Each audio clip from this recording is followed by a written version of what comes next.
Amy, thank you for coming out to the clinic. I hope you got a lot out of it, and we're going to start off with your underwater video right here. And as we discussed at the clinic, the main thing I want you to focus on is the hip rotation. Make sure that you're rolling all the way on your side as you extend forward. See, when you put those arms out in front right there and right there, your hips should be rolling down to about a 45 to 60 degree angle, and that roll of the hips and the extension of the arm is what creates a nice long stroke, a nice long glide. So you're doing a good job of reaching out in front, but it'll be much more complete with a better roll from your stroke.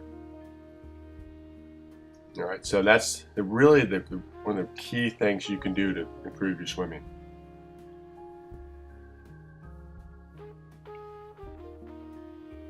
Okay. Now, notice the left arm there. It's going in nice and straight. That's just right. Gliding there. Good. Nice straight arm from the hand to elbow to the shoulders.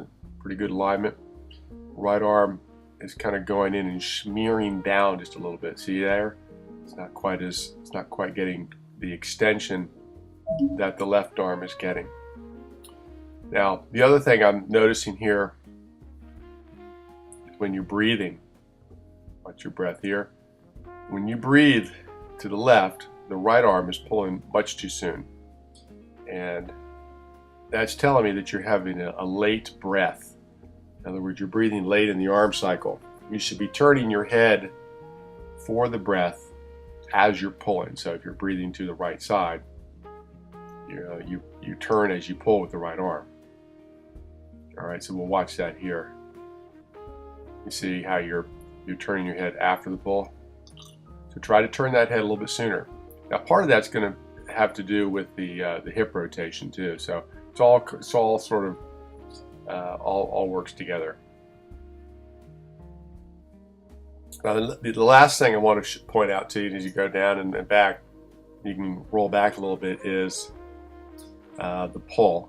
And what you're doing on that pull is your first part of your pull, you're essentially pushing the water down and sort of following a round pattern with the hand. So starting facing straight up, and you're pushing it down, and it finally curves around to where the fingertips are pointing towards the bottom.